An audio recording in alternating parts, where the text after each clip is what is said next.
কি বলুন তো, মানুষকে বেঁচে থাকার জন্য কর্মকাজ করতেই হয়। সেটা যে কোনো কাজ হোক না কেন।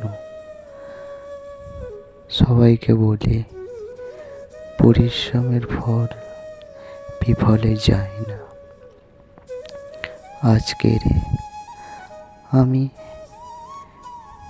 বিভিন্ন কাজ করতাম, করতে আজকের আমি ছবি আঁকতে বড় ভালোবাসতাম।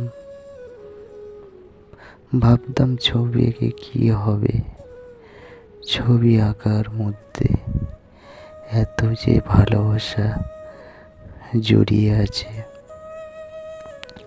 সেটা আমি আগে জানতাম না।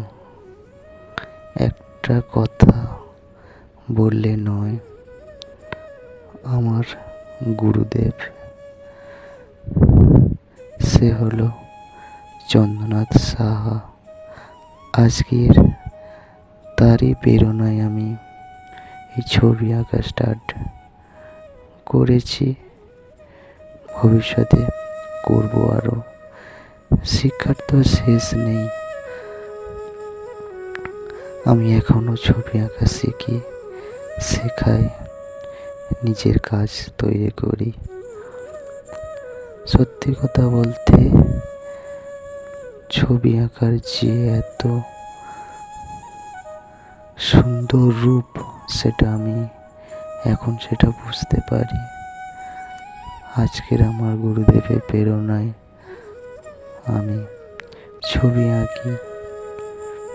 এত ভালো লাগে ছবি আঁকলে, মন মেজাজ ভালো থাকে। বাট প্রত্যেকটা দিন প্রত্যেকটা রকম ছবি আঁকার মধ্যে আমার দিন কাটে, খুব ভালো লাগে।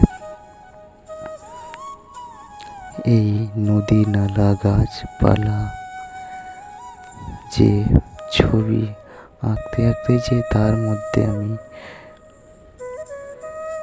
ডুবে যাই, সেটা আমি অন্য কোনো কাজে, আমি অন্য কোনো কাজে পাইনি, সেটা আমি ছবি আঁকার ক্ষেত্রে পেয়েছি। আজকের এই রং তুলি ধরেই আমি আমার জীবনটাকে